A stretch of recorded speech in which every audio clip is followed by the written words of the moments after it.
Assalamualaikum warahmatullahi wabarakatuh.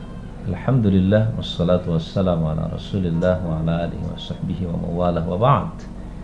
Ayat selanjutnya dalam majlis tadabbur ini kita masih melanjutkan surah Al-Fatihah. A'udzubillahi minasyaitonir rajim.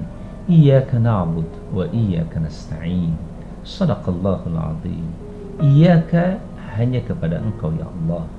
Dikatakan hanya karena objek di sini didahulukan daripada subjek dan predikatnya, sehingga sebagian ahli tafsir kemudian menegaskan ini memiliki makna al-hasr, untuk menghanyakan dan mengkhususkan kepada Allah Subhanahu wa taala.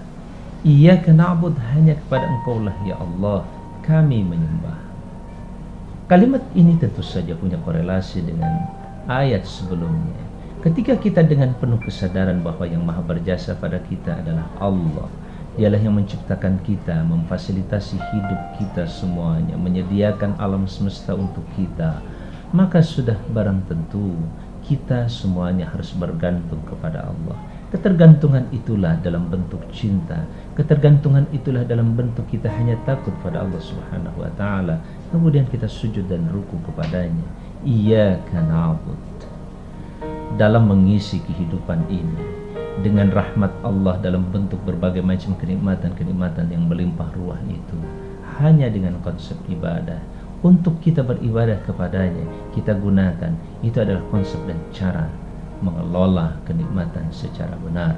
Tapi ketika kenikmatan itu kita gunakan secara salah, bukan dalam konteks beribadah kepada Allah Subhanahu wa taala, maka bisa dipastikan kenikmatan-kenikmatan itu hanya akan menjadi malapetaka.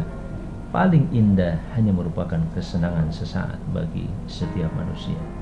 Namun demikian, ibadah itu sendiri ketika dalam konteks yang sangat-sangat detail kita tidak tahu apa maunya Allah Subhanahu wa taala, apa kehendak Allah Azza wa Jal, maka sudah barang tentu satu hal yang sangat kita perlukan dari Allah adalah pertolongannya. Begitu hanya di dalam mengisi kehidupan ini, cara kita mengisi dan mengelola setiap kenikmatan yang Allah berikan kepada kita, apa yang harus kita lakukan?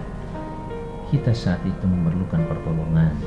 Maka ayat ini juga kemudian menggariskan sebuah kata yang begitu indah, wa iyyaka nasta'in. Kalau begitu tidak ada pertolongan yang memahamkan pada kita apa itu ibadah dan apa yang bisa kita peroleh di balik ibadah itu, kemudian apa manfaat ibadah itu, bahkan bagaimana cara kita beribadah yang baik dan benar. Hanya Dialah pula Allah Subhanahu wa taala yang maha tahu cara dalam segala yang kita lakukan ini. Maka hanya kepadanya pula, hanya kepada Engkau lah ya Allah kami memohon pertolongan. Itulah al-aun atau pertolongan yang sangat kita perlukan dalam kehidupan ini. Kenapa? Karena betapa sering kita dihadapkan kepada satu persoalan, satu masalah yang seringkali kita kesulitan untuk memecahkan masalah itu. Maka kita sangat memerlukan orang yang lebih ahli di sekitar kita, lebih berpengalaman, atau orang yang telah pernah atau katakanlah pernah mengalami peristiwa itu, dan kita belajar dari apa yang pernah dia lakukan untuk mengatasi masalah tersebut. Allah Subhanahu wa taala khabirun, maha tahu, yang maha berpengalaman. Karena Dialah yang menciptakan alam semesta, Dia pula yang menciptakan seluruh umat manusia. Dialah saksi satu-satunya hayyun la yamut, bahkan la ta'khudhuhu sinatu wala naum. Allah tidak pernah ngantuk maupun tidur untuk menyaksikan seluruh perilaku umat manusia, timbul tenggelam manusia, jaya dan hancur manusia. Sejarah manusia semuanya disaksikan oleh Allah Subhanahu wa taala. Maka pantaslah kita memohon pertolongan itu hanya kepadanya untuk seluruh urusan apapun yang kita perlukan. Disinilah betapa orang yang beriman kepadanya senantiasa ada pada petunjuk dan kecerdasan yang luar biasa. Seperti itulah tadabbur mewariskan sebuah ketahanan mental dalam jiwa dan pikiran kita.